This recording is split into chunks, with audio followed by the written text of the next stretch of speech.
Ola, que tal? Moi bo día, querida xentiña de Polo Mundo Adiante. Onte fixemos un pequeno vídeo enseñándovos esta maravillosa planta e maravillosa fruta.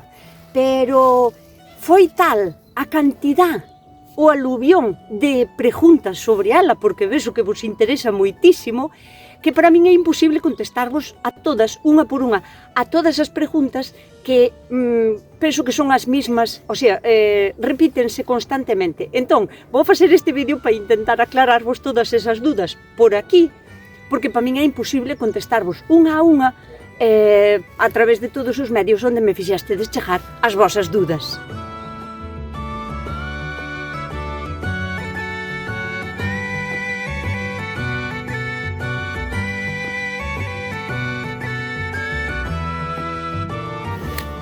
Unha das preguntas máis comuns é onde conseguila, onde se consiga a planta ou onde se consiguen as sementes. E realmente non sei que vos dicir, porque as plantas e as sementes consíguense nos mesmos sitios sempre, ou a través de internet, ou na tienda na que compredes vos normalmente as plantas ou as sementes. Posiblemente non a teñan, porque non é unha planta que sexa común por aquí na nosa zona. Pero o que si podedes facer é intentar que vola encarguen, pedides ya, que vola traian. A miña recomendación, porque tamén mo preguntastedes moitísimo se dá por esquejes ou se é mellor coller as sementes.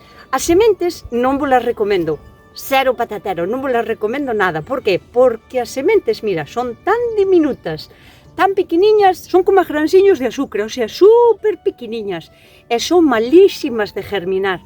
Dígovolo porque eu, cando conocín esta planta, a vin, quixen a conseguir, claro, a toda costa. E pidín as sementes varias veces por internet, non un ano, pidín outro ano, e viñan máis sementes e nunca me chegaron a germinar. Bueno, minto, unha vez, un dos paquetes que me trouxeron, sí que empezou a botar como unhas folliñas ou así, pero que enseguida morreron, o sea, son débiles de todo. O mellor é que consigades a planta. E claro, onde conseguir a planta? Pois o mismo. O sitio onde normalmente compredes plantas, incluso non en almacenes onde se venden os plantóns de primavera e máis os piensos, que tamén vola poden encargar, sino incluso como planta ornamental, o sea, nas tiendas onde venden plantas tipo flores, non?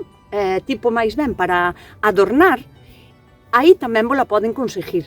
Si vos levades ben ca persona da tienda, encargádella. Chámase pera melón ou pepino dulce. Anda un abegorro por aí.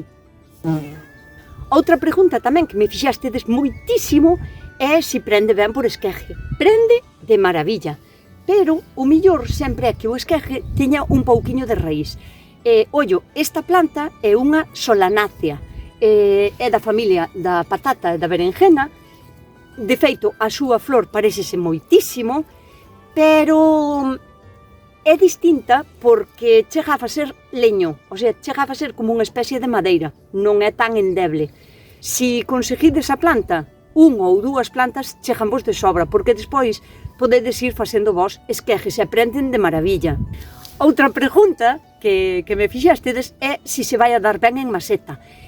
Supoño que sí, que se vai a dar ben en maseta, pero ten que ser unha maseta moi grande, con bastante terra, bastante jalopina, o sea, que quere moito nutriente. Esa terra hai na que abonar, non é como unha planta ornamental que a plantas na maseta e non lle cambias a terra en 2 ou 3 anos nin a abonas. Necesita moito abono.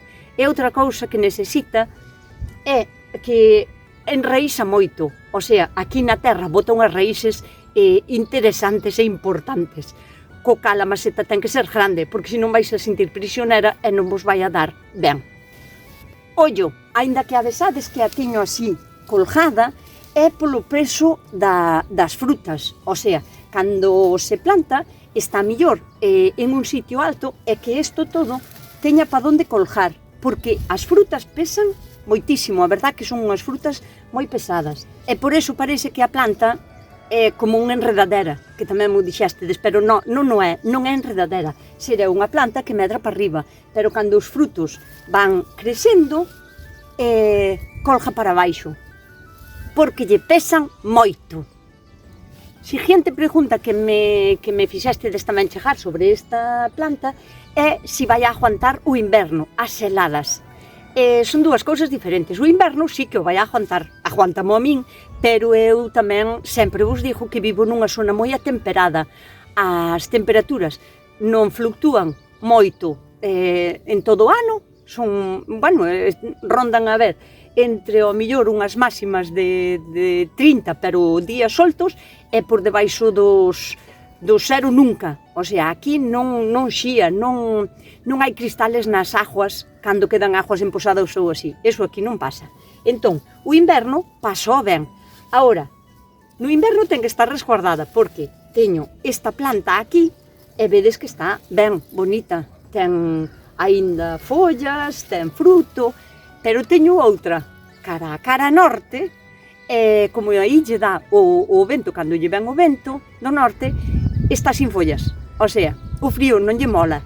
Si vos a queredes ter na vosa zona, por exemplo, vai a facer heladas no inverno ou unhas temperaturas que son baixo cero, vai a facer daño. Pero o que podedes facer é arrancala no otoño antes de que empece a facer frío e plantala, aínda que sea nun capacho ou algo así, con terra bastante, plantala e poñela a resguardo. E despois, na primavera ou cando se acaba o riesgo de heladas na vosa horta, volvedela a traer para a horta, volvedela a plantar a intemperie, porque realmente é unha planta que necesita sol. É como unha solanácea, necesita polo menos 6, 7, 8 horas de sol ao día. Igual que un pimento, igual que un tomate, igual que unha berenjena. Esta, digamos, que é a miña planta nai, de onde saco os esquejes, é a primeira planta que trouxen. Entón, para facer o esqueje, millor sempre é, esta está unida a esta, non? Pero incluso facéndolle así para o lado, con cuidado, vedes que saleu así con dúas raíces.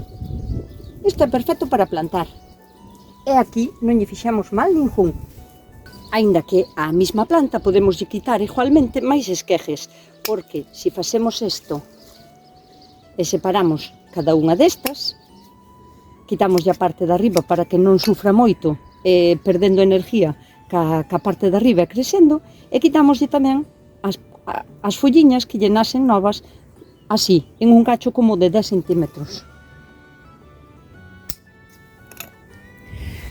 E isto tamén valería xa para facer esquejes desta planta. Estas trasplantinas agora fai pouco relativamente, non? Que tiñas a planta nai e fixen outros esquejes. Millor é que estean así en un sitio un pouquiño colgado, porque desta maneira podemos non ocupar casi sitio no bancal, porque eu nas vou deixar que vayan para alá, se medra algo dali, quítollo ou puñolle unha pedra para tirarlle dos fillos para aquí, e o que vai a facer a planta é todos estes frutos que vedes aquí, van a quedar aquí colgados, o sea, van a tirar para a parte do chan e non me vai ocupar sitio no bancal, si no camiño de andar por aquí, pero así aforro espacio na parte esta do bancal. A parte que nesta zona de aquí vai a dar mellor o sol, e como é unha solanácea, as súas frutas van a madurar mellor si están a pleno sol.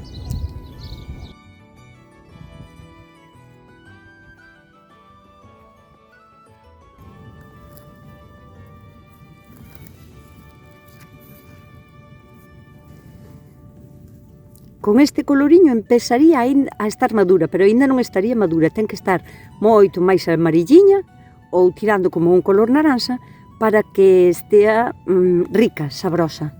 Así aínda estaría moi verde, aínda hai que deixar medrar moitísimo máis, e esta xa está un pouquiño máis madura, pero tamén aínda lle falta, mirade o tamaño. É moi importante o tamaño, eu penso que pode pesar, cando estea madura, pois máis de medio quilo. Eco é o probador das plantas, encántalle comer todo tipo de verduras, dalle igual a polla que sea, el sempre come a súa ensaladiña.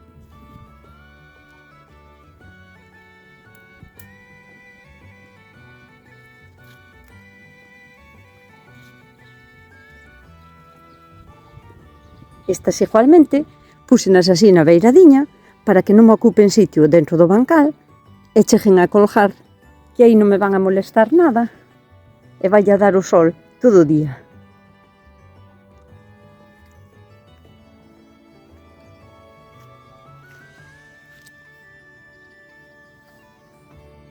Mirad este esqueje, que non era nadiña e xa botou aí abaixo os brotes novos.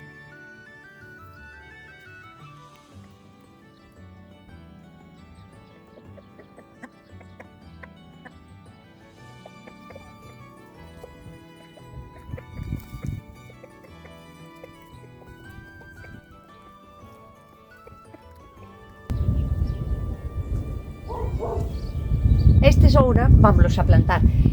O que ten raíz podémolo plantar como unha cuarta, ben, podémolo enterrar. Vou a poñer aquí neste ladiño de aquí.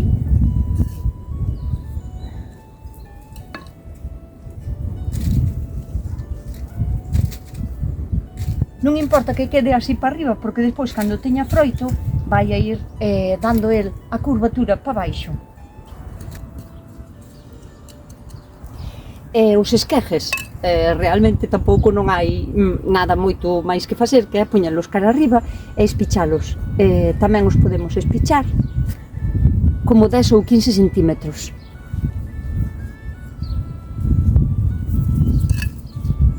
É unha das plantas das que me encantan na horta porque non necesitan uns coidados extremos, non é que lle ataquen moitas plagas, os caracoles e as babosas si que lle gustan as súas follas e comenlles bastante ben, pero é tan produtiva e bota tanto froito que é das plantas que vale a pena intentar tela na nosa horta. Dá un montón de fruto e nunca se cansa de dar. Hasta que lle empeza a chegar o frío podemos ter colleita casi todo o ano. O seu sabor é como unha mescla entre melón e pera. Por iso lle chaman melón pera, tampouco non é que se matara moitísimo a pensar no nombre. A que sabe? A melón e a pera. Pois chamamos de pera melón. Pero, bueno, que hai moita xente, moita non, pero algunha xente dixo, ai, a mí non me gusta nada, a mí non me gusta. Posiblemente o collerades verde, porque se está verde sí que sabe, imaginadevos como cando comprades un melón e vos sale verde, que non ten ese sabor, non? Hai que esperar a que estea ben maduriña para que os azúcares se fijen ben. Outra maneira de comelo é en compota ou en mermelada. Hai quen o raya nas ensaladas como se fora un pepino, porque cando está verde, a máis verde, quero dicir, tamén se pode consumir, pero vai saber máis a pepino. Entón nas ensaladas tamén queda genial, sempre cando che guste o pepino. Con isto quería vos dicir que a planta é maravillosa, merece a pena buscala, intentar pedila por todos os medios e conseguila, porque aparte de que é moi versátil na cociña, a maneira de comela tamén é moi versátil e podes usar de varias formas, é moi produtiva a planta, ten moitísima agua, o sea, cando está maduriña, cando está madura sabe casi exactamente como un melón ou como unha pera limonera moi madura, está cheiño de agua. É así. É que non sei xa como máis vendérvola para que intentedes conseguila, porque a min é unha das que me encanta. Un día hai de facer só un vídeo das miñas plantas preferidas da horta, das que non poden faltar, porque eu non sei como esta planta non se conoce máis. A fruta non sei como non se vende máis, porque a parte que se dá super ben no clima este que temos aquí, e aguanta ben o frío, é unha solanácea normal, e a verdade, non entendo como non se vende máis. Bueno, claro, porque non se conoce. Pois estou aquí para poñela de moda, a ver se a poño de moda. Espero tervos aclarado todas as dúdas que me fixastedes chegar. Se algunha máis quedara, pois intentarei vola responder. Podedesme facer as preguntas aquí. Este vídeo ten un chat como se fora un WhatsApp e aí podedesme escribir todas as dúdas que vos quedaran despois de ver este vídeo. Espero que deades atopado a planta para plantala e que xa este verán poidamos estar todas as persoas que estamos aquí na comunidade de Alma da Bella Chousa e podamos estar comentando o rica que está esta fruta nas vosas hortas. E nada máis. Coidádevos, portádevos ben e sede felices.